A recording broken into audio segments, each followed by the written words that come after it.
in. Okay, so we're gonna basically what we're doing today is we're kind of finishing chapter 7, the stuff that we couldn't do before I was gone because I didn't want to rush it and stuff. Okay. However, the test I was not going to include in third quarter grades, but it actually brought every single person's grade up instead of down, so I included it on third quarter grades.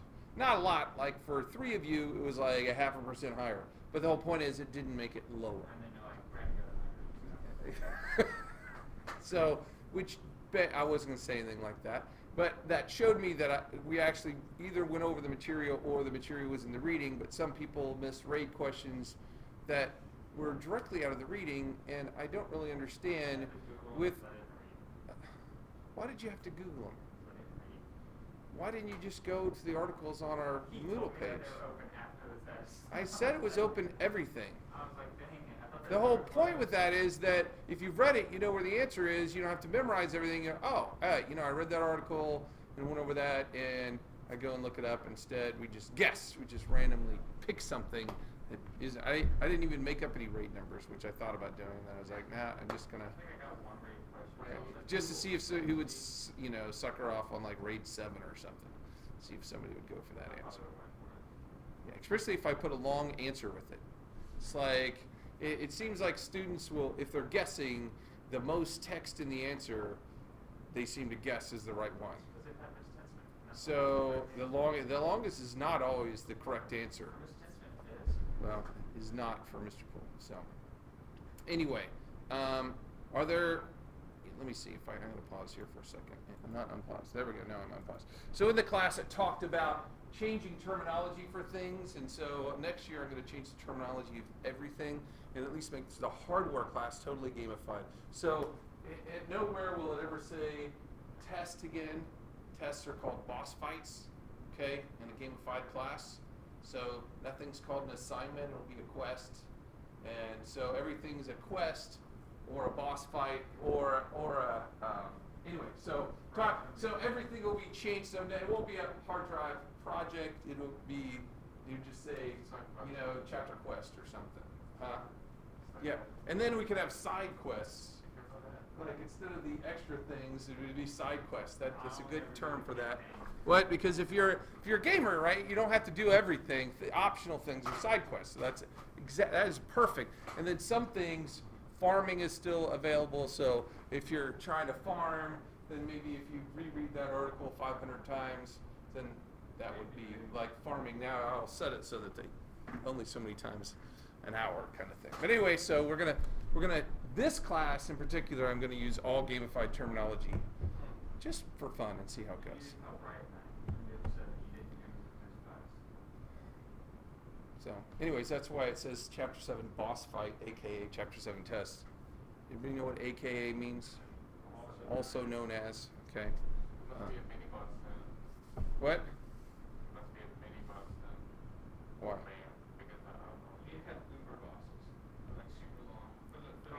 Well, that would be the semester exam. So anyway, so now I can pause it. Just I wanted to do that, but I don't want to show stopped because I didn't want to show anybody's grades. So okay, so when I look at this chart, Y is read really fast on grade 10, but write is fair. And the same thing when I go over here, fast and fair on grade 1. Well, yeah, because it has to write to both of them, and that's going to slow down the processor because it's got to talk to both hard drive controllers. Okay, so it's not going to write any faster because it's got to write twice whenever it writes. But on RAID 0, the write speed's going to be faster because now it's both, not at the same time. It can write to both, but it's not duplicating both. Okay, so that's why RAID 0 is fast because it's spreading out the writes between drives. Slows down at RAID 1 to fair because now it has to write everything to both drives. Same thing with RAID 10, but then I get the fault tolerance with RAID 1 and RAID 10. And then RAID 5 does both, but it's really slow because now it's striping and it's not totally duplicating. It's spreading out the data between 3 drives so that all the data always exists on 2 drives. But it slightly is is better, but see it's saying slow because now it's going to figure it out all the time. Where is it going to write to? Which two drives is this data on? The idea with RAID 5 that has good fault tolerance is the fact that supposedly you could lose any one of those three drives and all your data would be fine and everything would keep working fine. And I say supposedly because that's what we used to have when I got here. It's RAID 5 and lost a drive and nothing worked. It was supposed to. Now, it could be because my predecessor bought a cheap RAID controller, because it used to be you'd buy a SCSI controller and you'd set it up RAID, and it was very, very dependent on the hardware that you bought. But now you guys know that motherboards, you can just go ahead and set them up RAID through the motherboard. I haven't, I'll be honest, I haven't done that because there seems to be no reason. If I'm going to have a slowdown in performance and no appreciable increase in speed when I go to some of these that matter, because I'm all SSD anyway, and my fault tolerance, if I've got it on a system that's backed up every single night, and you know we've lost things, but we lose them from 11 o'clock last night, and in general everybody's happy with that. You know, there's nothing that I did today that we're going to lose $1 million on, right? We're not a bank. And with the bank, they can't afford that, right? You need everything that happened for the last 5 minutes. So you can't go and say that you made, you know, if we were talking about the stock exchange or something, and Cody makes some trades and made $5 million, and then all of a sudden they go, you know, our hard drive crashed, and you lost those trades, and you didn't make that $5 million. Cody would be suing, right, to get his. You'd be pretty unhappy. Yeah, you think, now I made $10 million. Cha-ching. Okay, so some industries can't handle losing data at all, which is why these other options with hard drives exist. Okay, we're not going to set them up, but I wanted you guys to make sure you understood them. Okay, so let's see. You said there was one other one that also had. So what's the point of RAID 5, RAID 6? I think that RAID 1 and 0 speed it up, and then. Well, one of them speeds it up, one of them slows it down, but you get fault tolerance, right? Really, RAID 10 didn't used to exist. So RAID 10 is new. You used to have RAID 0, 1, and 5. Those were our choices, okay? So people went with RAID 5 because it let us lose a drive and keep going, supposedly. So that was the kind of go-to. RAID 10 obviously requires more drives than RAID 5 did, but at the cost of drives anymore, who cares, right? I mean, realistically, if I was going to do it, I'd do RAID 10, and I'd use probably 4 8-terabyte drives, and it cost me $1,200, but I'd have total fault tolerance, and we'd never lose anything, and you know, and we could do that. We could do that. I just. Well, yeah. Yeah, at the same price. Well, you wouldn't get the same. You wouldn't get 8 terabytes, right? I mean, that's the thing. So, yeah. So, but for and we're talking for data. No one cares about it for your OS. It's only for your data that you care about doing that. So, you know, no one ever went and put a RAID 5 on their programs. It's your data that you're worried about, making sure it doesn't go away. So, you said there was another one that was 50%, right? Why isn't that highlighted? It should be highlighted. It's not even highlighted. Okay, so if it has 3 platters, how many heads does it have? Remember, we talked about that. I drew pictures. Every single one writes on the top and the bottom. So it's got 3 at 6, right? Is that it's same? Every single one of those. That's why it's one of the answers to see if you did the reading. It may make sense, but it is incorrect. Yeah, that's weird. It's the standard deviation that it's highlighting for? No. Don't even know why some are highlighted and some are not. That doesn't even make sense.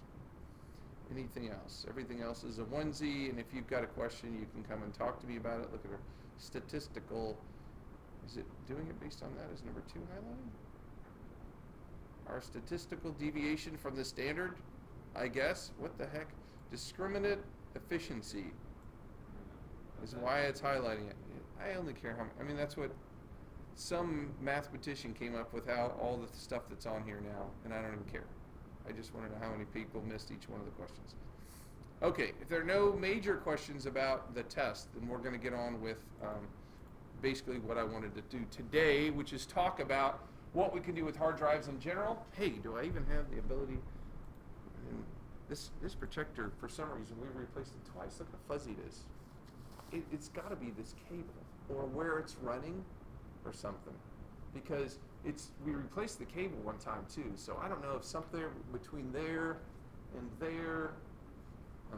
I don't know that they even use it, so it may not be an issue. But every time I'm over here, I'm like, I hate this projector.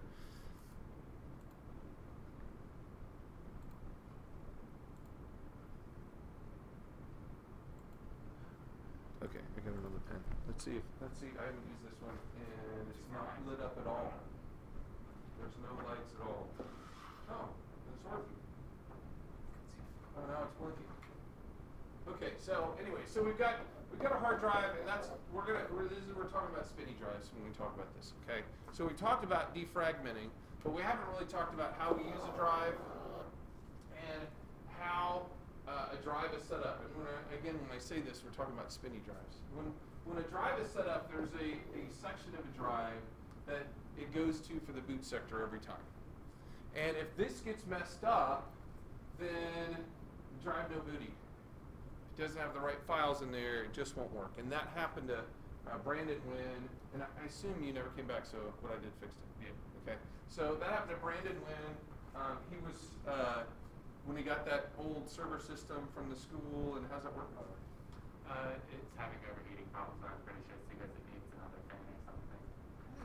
How many fans does it have in there already? I haven't.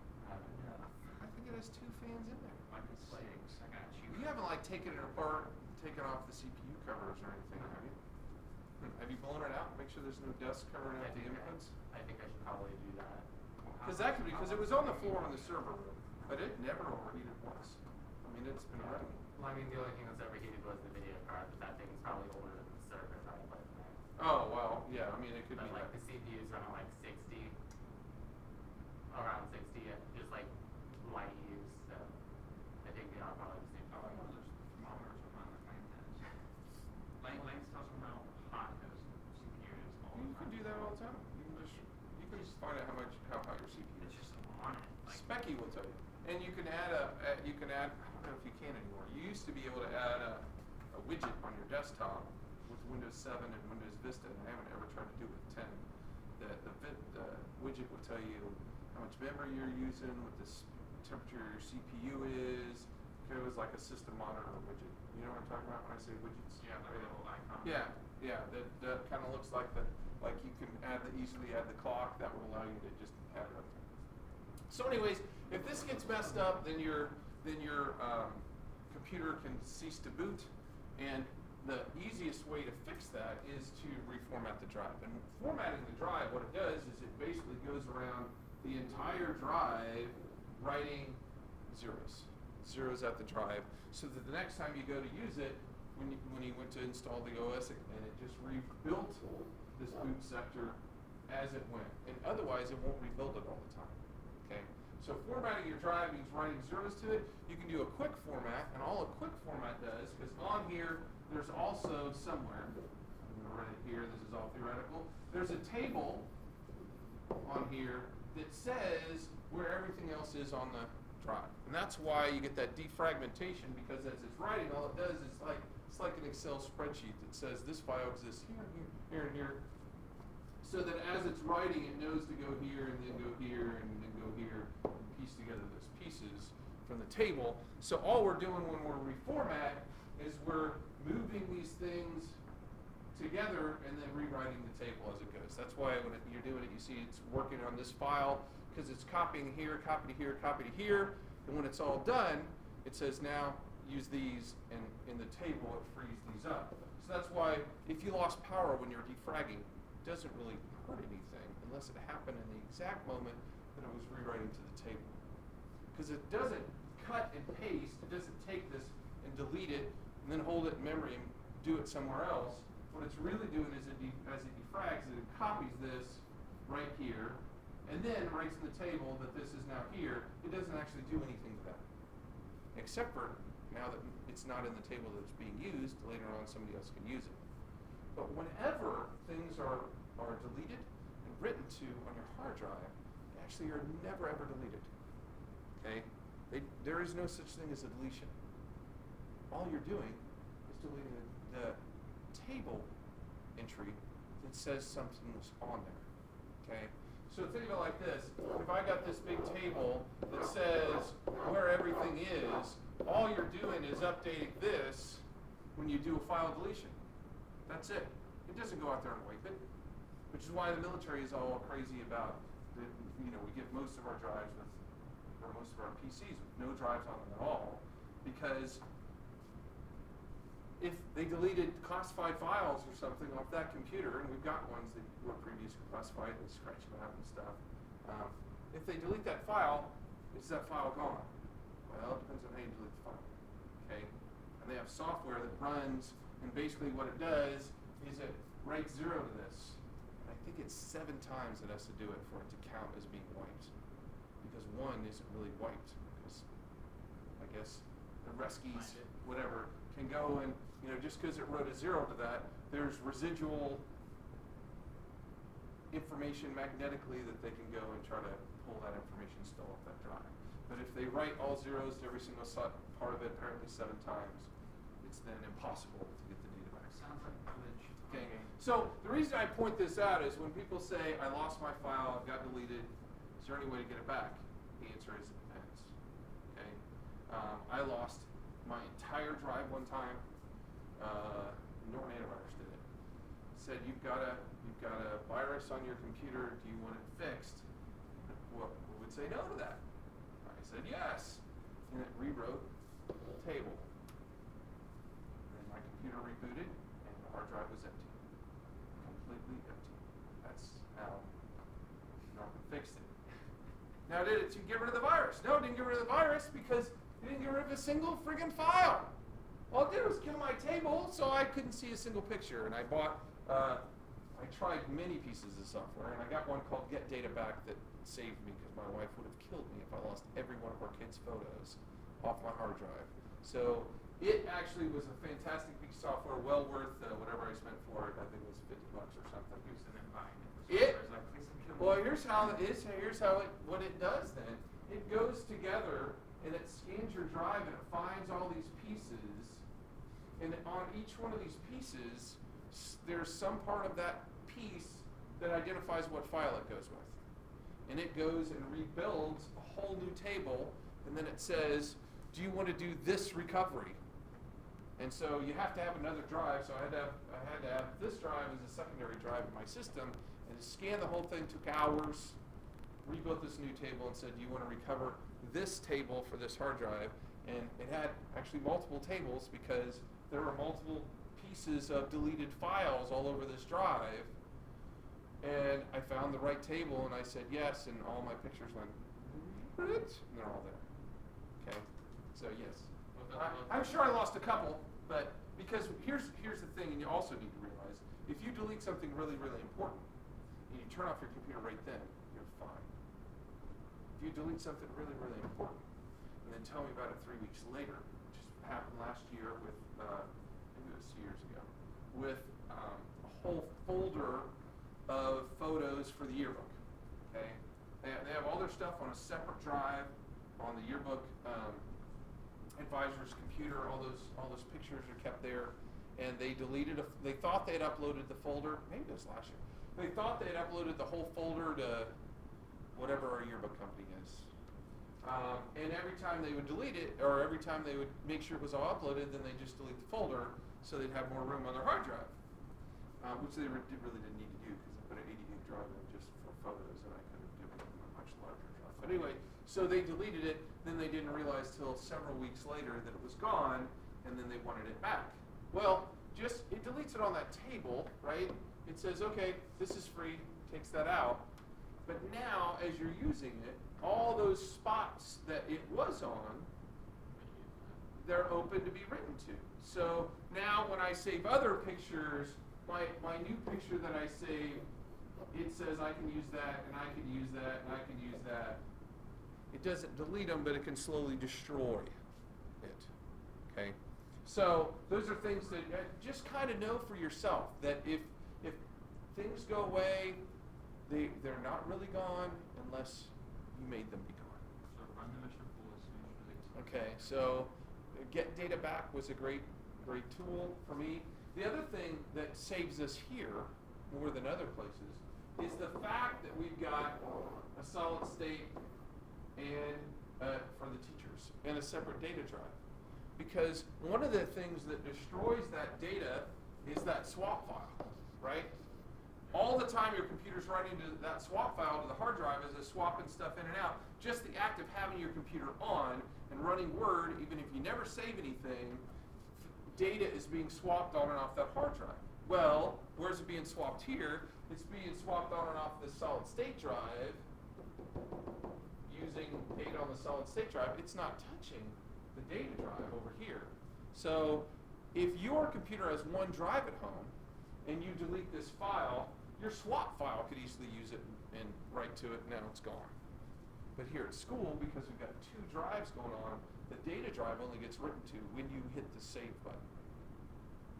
But your normal drive is written to all the time, all day long, every minute of the day. Swap file, as long as you're using it, it's writing and using free space on your hard drive. Okay, so what do we do? Any questions on that? Kind of wanted to point that out so you understand. So when you format, again, especially if you quick format, all a quick format does, if you've ever done that before, maybe you did it when you set up your drives, you can say, I want to add this new drive, and it says, do you want a quick format? All the quick format does is go, and delete, empty that table. Doesn't do a single thing to your drive. Okay? All the data is always there. It just cleared out the table and said, you're reformatted, your disk is empty. Not really empty, and hasn't even looked at your drive. When you do a full format, which takes hours, that 2 terabyte drive would have taken several hours to do, okay? It actually goes and writes zeros to every single spot on this hard drive, which is what I did on that. I did a low-level format, because a regular format won't write to this part, but a low-level format will write to here as well. Or a drive erase, and we're going to do that today. Maybe we won't. Yeah, we won't. We'll do at least one drive erase, and then I'll re-image it, and it'll be back the way it was. And then we'll go. Okay, just so I can show you. But when we do a regular format, it's going around here writing zeros to the drive, and if it tries to write a 0 and it can't do it, it says in that table, don't use that spot. Okay, it just writes to the table. That spot's bad, don't ever use it again, I won't write on it. It doesn't do anything to this, it couldn't write to that. Couldn't access it. So when it couldn't access it, all it does is go over here in the table and says, yeah, no, don't use that. Don't use that. Don't use that. Oh, just this section was bad of the drive, and everybody gets bad sections of their drive over time, okay? But it says on the table, don't use that. So then in the future, when you go to write, it never writes to that. So low-level format is always best, even though it's slowest, on your computer. I'm not saying I do it all the time. Sometimes I'm like in a hurry and I'll just go, yeah, quick format. But I shouldn't. Because if I do a low-level format, it identifies those bad sectors, it tells the table not to use those sectors, and since it doesn't use those bad ones, you never lose your data. Which is why if I did a quick format, it would know about those bad sectors, and therefore the one time it goes to write there, and it can't write there, you just lost something. That's why people go, I saved my Word file, and then I went to open it, and it just didn't work anymore. It was full of garbage. Well, that's probably because there was a spot where you saved it. It was garbage, and when you read it, it was garbage. Okay? So, how do we solve that? We can solve it with drive checks. Okay? You can go and do a drive check, which we're going to do today. We're going to do some hard drive scans in here and show you how to do it. And what it does is, it doesn't write anything necessarily to this drive, because we're not going to erase the drive. But it's going to go through and read every single part of this drive on a full drive check, and it's going to go and find those bad spots. It's going to put those bad spots in the table so we don't use them again. Okay? We used to have spinny drives in the entire school, and during this section of the course, which is one of the reasons we have more time later, during this section of the course, we always tested every single drive in the whole district. Every single drive. And the reason we don't have problems in the district, because if we test every drive in the district once a year, all those drives know, don't use this part, don't use this part, don't use this part. And so subsequently, you don't have a lot of crashes here, because if it's already pre-identified before it's a problem, it never becomes a problem, even with a bad drive. You could have half of this drive be corrupt, and as long as you did a full scan, and it said don't use that half of the drive, never a big deal, until the drive totally fails. Because if you had half of a bad drive, we're headed towards total failure. You would. You would lose half the storage, which is not the same as losing everything in it, right?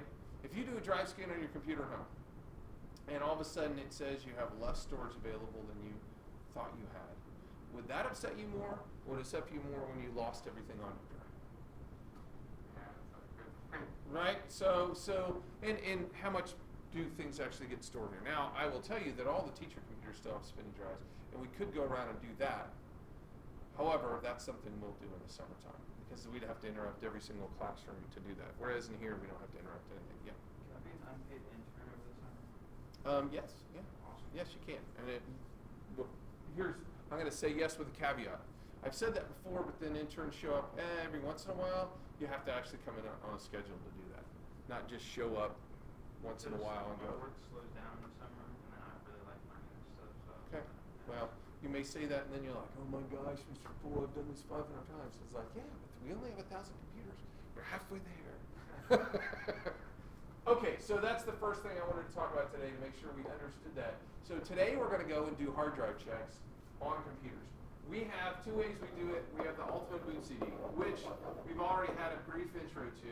Ultimate Boot CD has a whole section that says HDD on it.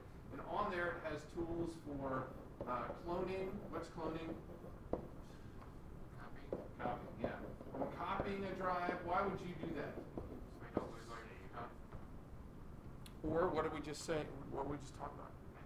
Okay. Let's say Ian does a scan and it comes back and it's got all these problems with it. I could clone that drive to a new drive, provided it hasn't died completely, and then get my stuff so that now I don't have to reinstall my OS or whatever. Okay. Or just I want to have a bigger drive, which is why we traditionally have cloned, is that Brandon had a 256 gig drive and now he's got a 1 terabyte drive, so I'll just clone the 256. Now I don't have to do anything else. I just take the 256 out, put the 1 terabyte in, and now I've got a 1 terabyte on my machine without having to reinstall and recopy everything, because a clone is faster. So is it a good idea to back up your OS? I don't ever, because there's almost no way to restore a backed up operating system. Although Windows has, there are certainly ways to do it, but I don't, because I would rather do a fresh install like we just did with Mr. Behringer. His computer's acting all funky, so I'd rather just wipe it. So I'm going to lose my $100 Windows 10 once I get my computer. Yeah, but you should still have the software on the key. Okay. Yeah, you can use it again. Now, here's the thing. You have so many installs before it's locked. Okay, usually I think it's with Microsoft, it's 2 reactivations. That doesn't mean it's locked forever. That just means you go through the phone system thing and you put in your stuff and it'll re-enable it. Yeah, because we wipe stuff all the time, and then what's that key's gone? No, the key's not gone. You just have to go through the crappy telephone process of re-enabling the key, and then it'll let you use it again. Buy a PCI for 240 gigabyte without that. Oh, one of the PCI. Commercial state drives. Okay. Was that the last time you used Norton? When is a lot? You mean personally at home? I don't use Norton Home. I don't like Norton Home. But we use Symantec, which is Symantec and Norton are Norton is a part of Symantec, I think it was. We use Symantec integrators here at school, and I love their corporate solution. We just don't like their home solution. It bogs down the systems. Their corporate solution to me is the best one, because I set it up on a server and I tell it how often I want computers to scan themselves and how often I want them to update themselves, and then I go, I walk away, and it's just, it all happens magically. I don't want to have to go and say, update, update, update, and honestly, I don't even have anything but the servers even report viruses, because I don't care that Cody had a virus on his machine and got cleaned last Wednesday. It got cleaned, who cares, right? So It used to be that I would actually read those reports, and all it ever says is virus found on T-0780-309, cleaned or quarantined. Because it doesn't tell you that one it didn't know about, so what's the point of the report? You know, Brandon has a virus that we don't know what it is and we can't fix it. It doesn't tell you that. Because if it didn't know what it is, it doesn't even know to report it as a virus. So it only tells you things that it found, knew about, and fixed. I don't care then. It fixed it. So anyway. So we've got cloning, we've got wiping, which does exactly what I was just talking about. If we want to clear out a drive, that's what I used on his to clear it out so it would be useful again. It's what I recommend people do if they're giving away a PC. Because just like I just said, you delete those files and give them to somebody and sell it on eBay, or you delete those files and you sell it at a garage sale, you didn't delete anything. Nothing is deleted. All you did is wipe some things off of a table, right? So if I'm going to give away or sell a computer, I'm going to wipe it and then re-image it or re-put Windows XP on or whatever. If I don't wipe it first, all my financial data, all my passwords, everything that I thought I just hit delete and got rid of, I didn't get rid of anything. All I did was make a change on a table, and anybody else that buys that, who's got a half a brain, can get all that stuff back. And they have that problem with copiers now. All copiers have hard drives on them. And so if you go down to the copy machine and they're copying documents in there, what? Just all of them turning on. All of them are coming on, yeah. They're good children. They do what they're told. Okay? So so copiers, people like delete the documents off the copier and then they'll turn in these copiers and all their copies are still there on that hard drive that people have gotten, you know, your PII, your personal identifiable information, and made, you know, I'm now Ian Miller and I got some Ian Miller credit cards because somebody had all your data that they copied at the hospital and then they turned in the copier and now somebody's got all your stuff. So copier is a big thing. So that's what wipings are for. And then we're going to do disk checking. That's what we're going to do today. Now, when it comes to disk checking on the Ultimate Boot CD, there is one company that will check anybody, and it's the only one. Okay, and that's why we have C-Tools disk. The Seagate, by the way, number one, biggest hard drive company.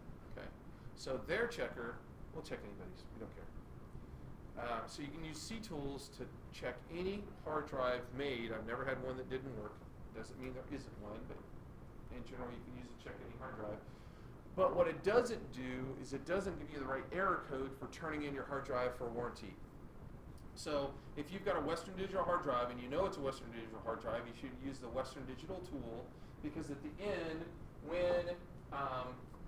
when it says this hard drive should be turned in, it's going to give you some error code that you have to send in with your hard drive when you go into the RMA site and you go put in what year it was you bought it, where you bought it from, all the information. It's going to say what the error code is, and then they're going to so it's eligible for a replacement. But if you don't have the right error code, they're not going to send you a free drive. Okay, so you need to do it with the right one if it's still under warranty and you want to get it for free. Okay. Because all those hard drive companies will give you a free hard drive if it's still under warranty. And that's where a lot of people will do the wrong thing and they'll take it back to Best Buy, and Best Buy will say, oh, it's not under warranty, but we can sell you a new hard drive and put it in there for $250. We'll copy all your stuff, blah, blah, blah. And you're like, oh, that's all I can do. But really, your hard drive was still under warranty for another 2, 3, 4 years. You don't know until you go into the warranty site. Okay? So wherever you get your computer, don't assume that if you take it back there and they say it's not under warranty anymore, because Best Buy probably gave you 90 days on their computer, what I don't know what their warranty replacement is. But that doesn't mean all the individual parts might not be under warranty. There's 2 ways to get a hard drive replacement. There's cross-shipping, and there's wait a while. Okay, so what's cross-shipping? Cross-shipping means I pay for the new drive, and I ship mine, and they ship theirs, and they give you the money back when they log yours in. How did you do that with PS4? Okay, and the advantage of cross-shipping is it's fast. Okay, they're gonna ship it the same day that they would have shipped it as if you bought it new. The other way is I ship my drive, they process that they got the drive, they check out the drive, and as soon as they know, then they'll ship it back to you. So you're gonna extend yourself by a week, 2, maybe a month. I don't know. Depends on the company. Whereas the other way, you just give them the credit card information. They ship you yours. Usually, what they do is you get theirs. You use their box to put your drive into with shipping label, and you send it right back in their box. They just shipped it to you. So if you do it relatively quickly, it won't even ever be on your credit card receipt, and it's not a big deal. I always do cross shipping because they're much faster. Okay, so now we're going to use the Ultimate Boot CD. So the first thing I want, the reason I kind of wanted you guys spread out, I want everybody to have a C-Tools disk and an Ultimate Boot CD, and I want you to put each one of them into two computers next to each other so that we can kind of go through the whole Ultimate Boot CD, C-Tools thing together.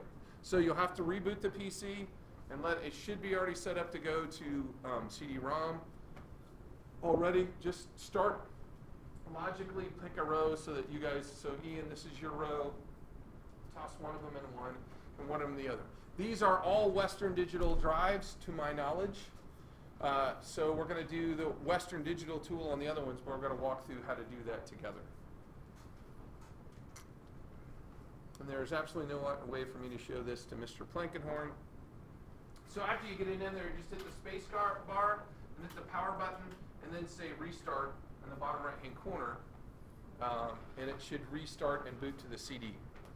In both cases, or in every case with this Ultimate Boot CD and this test one, as soon as you're actually in the final program and running the test, you don't need the CD anymore, which is how we can get through the whole room in the last half an hour we have the class. Okay?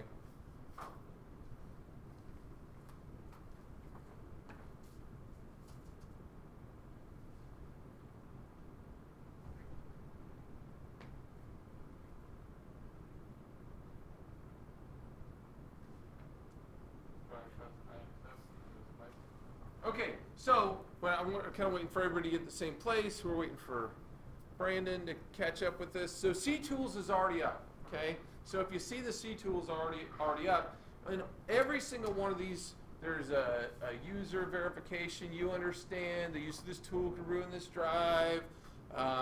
So you have to accept that, okay? So once you accept, go ahead and hit accept. Once you accept it, okay, let me go to another thing here. If your mouse doesn't work, it's no big deal. Look at the underlined word, the underlined letter. So on accept, that won't work. That means if you hold the Alt key and hit that letter, it's the same as doing it. So if you hit Alt E, it will accept it, okay? And that's true of every single DOS menu. Look for the underlined word. We're going to stay with C-Tools first, and then we'll go to the Ultimate Boot CD, okay? So you look for the underlined word, and then you can hit Alt and whatever that, or Alt underlined letter. So it should find a drive on its own. It should tell you, and the advantage of coming to C-Tools first is you can use this to find out what kind of drive it is that's in there. What are you doing? Yep. That one, the screen isn't turned on. Screen isn't turned on. What'd you do? Well, get the power plugged in. The power's totally hanging out. What kind of computer guy are you? Jiminy Crickets. It's literally hanging out. You know that they probably have, for weeks, they haven't used that one because they're like, monitor doesn't work, that the power is literally just hanging right there. It wasn't plugged in at all. Okay, so it shows you what kind of drive you have. It starts with WDC. That means it's Western Digital. If it has a WD on it, it's a Western Digital drive. Does everybody have Western Digital on theirs? Because I think these are all Western Digital Velociraptors. Okay, so you can see it says Basic Tests. We're going to click on Basic Tests. You can also hit Alt-S because the S is underlined under Basic Tests. So when you do that, you've got a short test and a long test. The short test just goes through and it looks at the table and it does a, what? Yeah. What?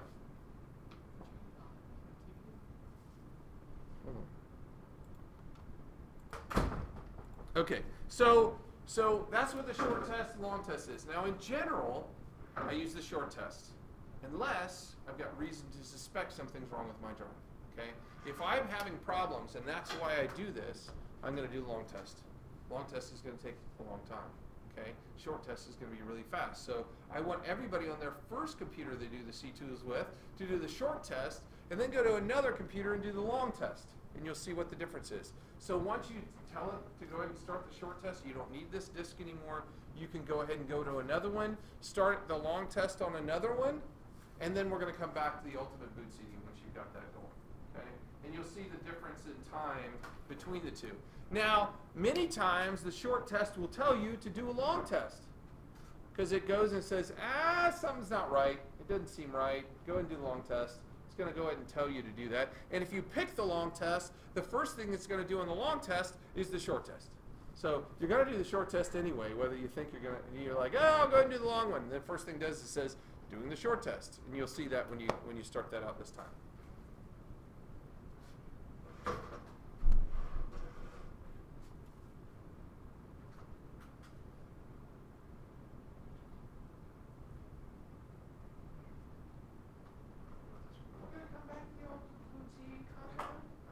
And you can't move on with the ultimate boot CD, by the way, until you start it. The ultimate, you can't, like there, I can't pull the ultimate boot CD because we're actually not in a program yet. Okay? We're just at the ultimate boot CD menu, which is then going to pull, basically, what this is all of these tools that have been downloaded from one CD. Right now, we're just at the menu to start that program. Once that program is starting, once the final program is started, we can move the CD. So, when Brandon starts this one over here and gets it going, then you want to put it back over here. Okay, so do we have a long started on a couple? Okay, now let's look at that screen here. We don't have to start it like 3. Warning! Should always keep it turned back up. Yeah, okay, we got it. Okay. Because when it's doing a long test, it's actually trying to check and fix things, which could inadvertently break something. If it was using a bad sector with the OS and now you tried to fix it and all of a sudden it didn't work because it's a bad drive. So you could go from a bad drive to a broken drive when you do a drive test. That's what they're saying. I've never had that happen. But that's what they're warning you just in case that happened. You were warned. Okay. So I'm looking at this. As I look down here, it says it's Western Digital. It says what the size of it is. It says that SMART is supported and enabled. SMART is a BIOS hard drive monitoring system where BIOS talks directly to the hard drive. And if the hard drive's starting to fail, SMART will tell BIOS that it has a problem. Okay, that's the bathroom. Somebody knocking against the wall. Okay, so if it's enabled, and it says right here, SMART has not been tripped. In other words, it's never gone and had something that the SMART system told BIOS, I'm breaking. Okay? If you see SMART has been tripped on your BIOS screen when it boots, it's telling you you should think about backing up me right now. Okay? Okay, so that's what those things mean, and then it's going through and it's doing its short test, which this one's already done with and it's passed. Okay? This one's going to finish the short test and then give you a warning before it goes on to the long test. And then we're going to go to the ultimate boot CD while those things are happening. So on the ultimate boot CD, go down to HDD for the hard disk drive tools. And hit enter. Yep. And then you'll see all those other categories that I was talking about. There are options on there. Okay. Boot management, data recovery. I never used either one of those on the ultimate boot CD. Okay. Device info, that's just going to tell you about it. Diagnosis, that's what we're going to do. You can see disk cloning, disk editing, disk wiping on there as well. And I use the disk wiping on Brandon's to get his written to zeros again. And that's where I was saying, if you're going to give away a computer or a drive, wiping is the way to go before you do that. If I was going to sell one at a garage sale, I'm going to wipe it first and then put Linux on it. And you may think, I could just throw Linux on that. And everything's gone. It's not gone. You've just redone the table. You've wiped some things when you installed Linux, okay, but you haven't wiped everything on it. What about when you reset the computer to factory settings? It doesn't do anything to that drive. No, all you're doing is resetting BIOS, actually. That's the only thing you're doing when you reset the factory settings. No wonder it never speeds up. All you're doing is resetting the BIOS. Okay, so go ahead and click on Diagnosis, and you'll see a list of all the drive options that are there. Okay, and there's a bunch. That's only page 1, by the way. If you go down, you can see more. And we're looking for the Western Digital tool, and we're going to try tool 5.22. You can see there's 3 of them on there. 4.15 is for really old drives. I don't know why it has 521 and 522. Yeah, 5.21, 5.25. Okay, he's got 2.2. You've got different versions. So use 2.5 on yours.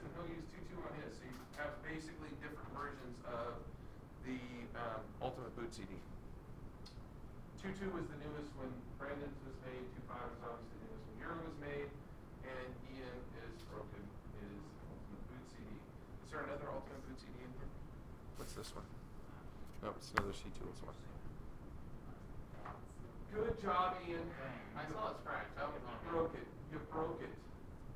Good job. These aren't the new ones because I just made new ones when we did them with you guys from memory. Okay, so you're in the Western Digital tool one, so you have to hit. No, okay, don't take it out yet. You haven't started. So see, it says escape to close. You have to hit escape to close the warning. So hit escape.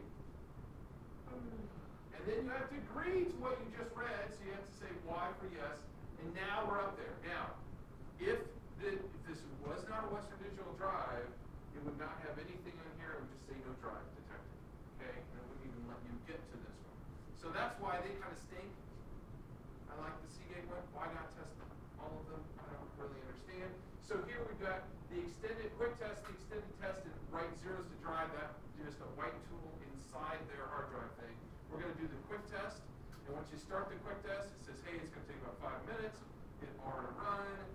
Then you can take the disk out and lend it to Ian so he can try one with the Ultimate Boot CD since the wrong disks were grabbed. Because I just made a whole bunch of them when we did memory, so there should be a whole bunch of them down there that are good. I just hit escape. Switch the drives, switch the disks, and just see if it reads it. Question about defragging your hard drive. Yeah. So it's kind of a question on how to know you need it. If you click on like a software and it starts loading up like in patches, it's just a black area. Just put defraggler on it. There's a button that says analyze on defraggler. So let's see if it's on this one. I don't even know. What is this so for? And it's kind of old. That's That's the work computer like that. It's crap. We click on point of sales and it starts loading up like this. The middle part, and then everything else is black and it's like pixelated.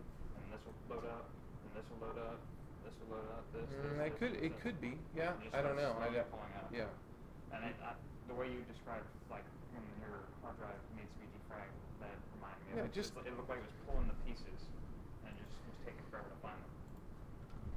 I didn't ever show you the other ones. Let me see. This used to be part of 9.9, and I don't know why it's not anymore.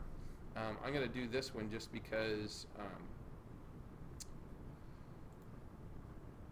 we looked at the other one. And this isn't my computer, so you know, if it has a side loader, I don't want that. Just so this is why this right here is a perfect example of why I like 9.9, because I'm getting all these stupid pop-ups trying to get me to buy something when really all I wanted was that one piece of software. Express install.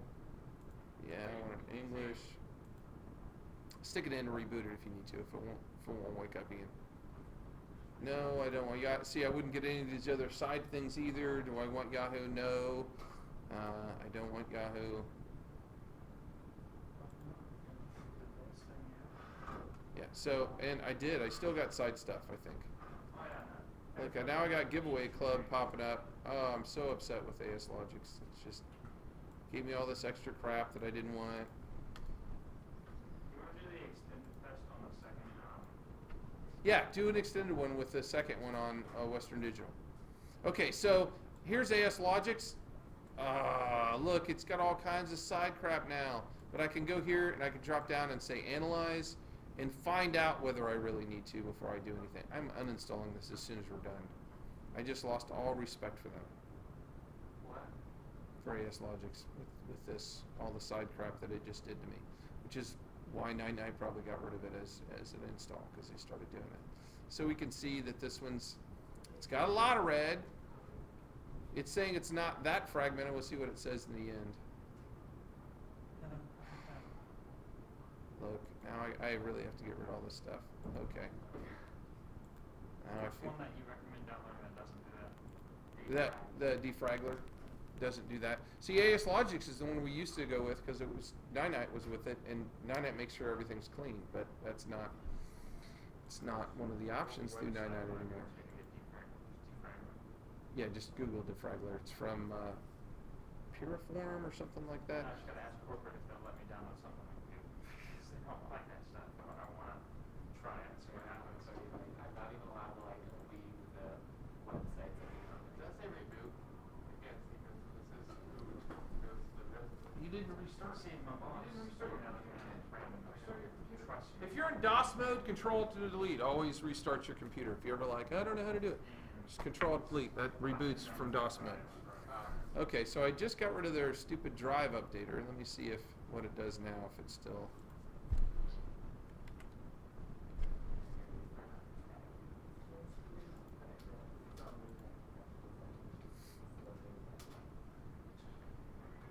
And you can see this really does the same thing that Defraggler did as far as letting me see specific fragments. You can see if I hover over there, it says there's 3 file fragments in that one, 23 file fragments in this one, 2.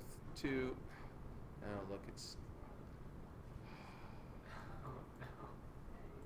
You downloaded the dumb. Yeah, so unhappy, so unhappy with them right now. Look at all the crappy pop-ups. So unhappy. All respect gone. Is that like virus? No, it's pop-ups from the software trying to get you to buy other software. It's like, oh look, another one. Oh look, it just added boot speed. That wasn't even on there. Uninstall. You suck. You bad program. Oh, pop up again. After I downloaded the new drive for the new printer at work, I had to go through and uninstall the extra crap that it downloaded. Before you uninstall, shut up. I don't need to run there. I can't.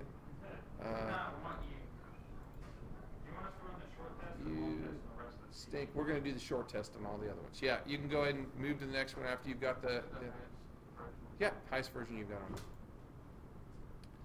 Basically, that other low version is there because before SATA drives, for IDE drives, you have to use the low version for the other ones. Now, the question is whether I am hosed now with this software. I'm going to have to restart and see whether it starts giving me pop-ups. They're going to be complaining later. And